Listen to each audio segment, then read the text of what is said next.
realized a number of years ago with my colleagues that, and this really came as a shock to me, talking to my 19-year-old students, 20-year-old students who'd been in the formal education system for, say, 18, 15 years. And what I realized, it was within a course I was teaching called Maps of Meaning, which was based on the first book that I wrote. And it's a book about how our existence, even our perceptions, our motivations, our emotions are grounded in narrative. They're grounded in stories. And I believe the scientific evidence for that is actually overwhelming. You'll pay money to go see movies, to be instructed by stories. It's a very deep part of our character. In any case, I realized that my students hadn't ever really been asked to write their own stories. And you can write a story about who you've been, and you can write a story about who you are now, but you can also write a story about who you could be.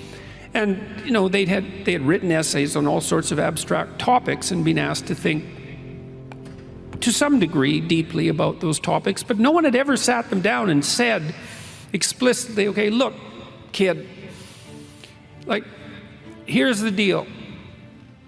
You can have what you want and need, assuming you're taking care of yourself, right? Assuming that you're starting out with the proper attitude towards yourself, which is that you're worthy of care and respect, and there's something to you that's valuable that at least could be developed.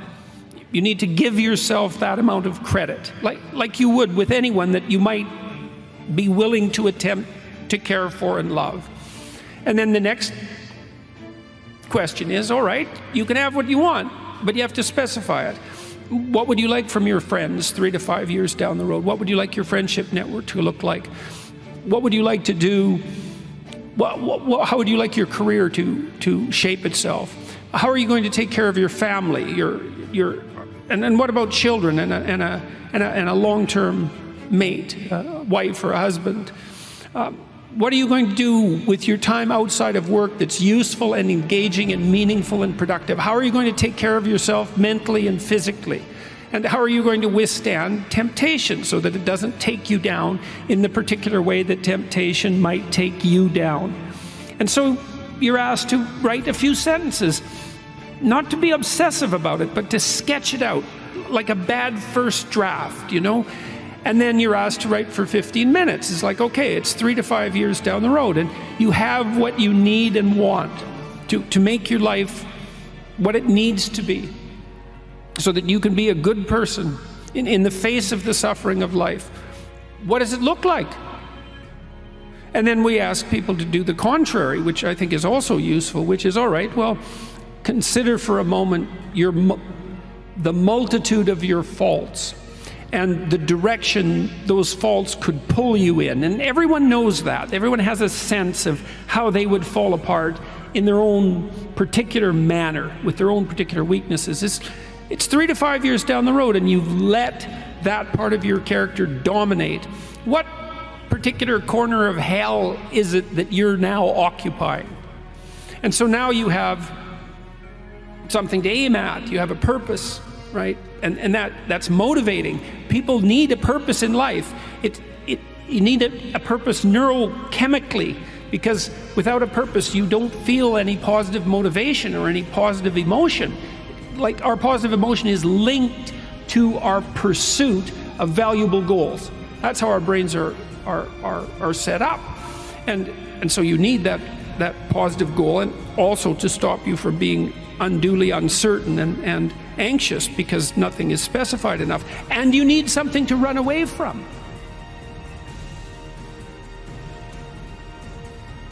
And so you can run away from the worst in you.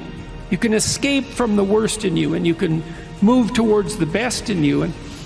And then we have people write out a strategic plan for the accomplishment of their goals. It's called the Future Authoring Program, by the way. It's available online at a site called selfauthoring.com. And we've tried it with thousands of university students now, and it's had a remarkable effect on their retention. the effect is approximately 25%. We decrease dropout by 25%. And it seems to be most effective for the most disaffected students. So it works better for men, because women are outperforming men academically. And it actually works better for non-Western ethnic minority men, having a tremendous impact on their likelihood of staying in university and also on their grades. But the thing that was so strange to me when I was developing that program, and this was like, it was a miracle, a negative miracle of sorts.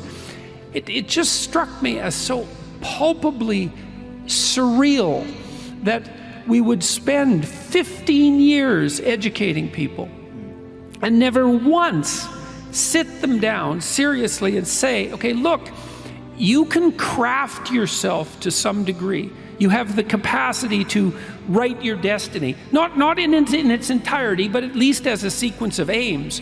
And having done that, you need also to justify it. So for example, one of the things we ask people to do once they've specified a goal is to say, well, okay, imagine you achieved this goal. Okay, so why is that good for you?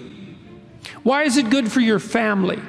Why is it good for your community? You know, because if you want to be locked in on a goal in a manner that's sufficient to take you through the trials that will occur while you're pursuing this goal, especially if it's a high-order goal and it's difficult, then you need an explicit philosophy, a rationale for why this is worth pursuing. It's like, well, here's what it'll do for me in the sense of the development of my character and my capacity to deal with the world. And here's how it'll strengthen my family. And here's how it will benefit the community. And then having formulated those arguments, you have that body of carefully articulated thought that enables you to chase away the doubts that will inevitably accrue as you're attempting to do something difficult. You have to negotiate with yourself, and you have to justify what you're doing carefully and philosophically, deeply, so that you have the commitment and the strength of character that enables you to push through times that are difficult. And so we discovered that hadn't been done, except in isolated cases.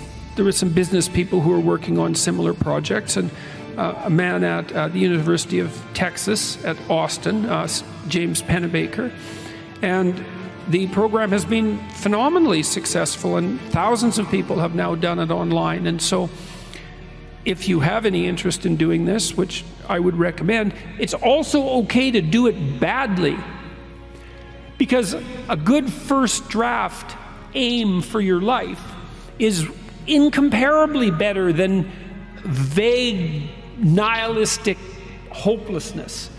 And you're not going to get it right anyways, because what do you know? You know, you're going to pursue your goal avidly for a year or so, especially at your age, and you're going to learn a bunch, and then your trajectory is going to shift. But it doesn't matter, because the trick is to get the process of moving forward toward the aim started, and then to have the humility to make course changes along the way as you inform yourself. And so it gets the ball rolling.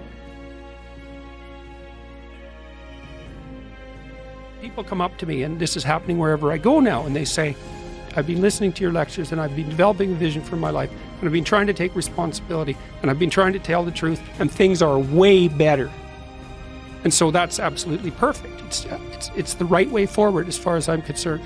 And those are people who, they took stock of themselves. They said, I'm in a dark place, and I'm a dark person, and here's some things that this dark person in this dark place could do. Little things that they could actually do. I'll clean up my damn room. I'll make my bed. I don't know how many people have come and told me. It's so strange. They said, well, I started making my bed, and that made all the difference. It's like, well, yeah, you decided to aim up, man. And the first concrete instantiation of that was that you made your bed. And you think, well, that's nothing heroic. It's like, no, but aiming up is heroic. That's something. And then lowering yourself to the point where you're not above the mess in your room. You know, you're not superordinate to that. You lower yourself so that you straighten up. You're grateful for what you have right in front of you, and you take care of it and you put it in order. It's like all of a sudden things start to get better. It's so wonderful to be doing this tour because I see that's what this tour has been about for me. It's not political. I never talk to people after the talks, for example. I talk to about 150 people a night. We never talk about anything political. It's always this. I wasn't doing very well. I'm putting my life together. I'm getting along better with my father. I'm getting along better with my wife. I'm getting along better with my kids. I've got some meaning in my life. Thanks a lot. It's way better. It's like, yes, that's the right thing. If you're in a dark and terrible place and someone says you're okay the way you are, then you don't know what to do about that. It's like, no, I'm not. I'm having a terrible time and I'm hopeless. You're okay the way you are. Well, then what? What? That's it? That's where I am? And what do you want to tell a young person? You're 17. You're okay the way you are. It's like, no, you're not. You got 60 years to be better. And you could be way better. You could be incomparably better across multiple dimensions. And in pursuing that better, that's where you'll find the meaning in your life. And that will give you the antidote to the suffering.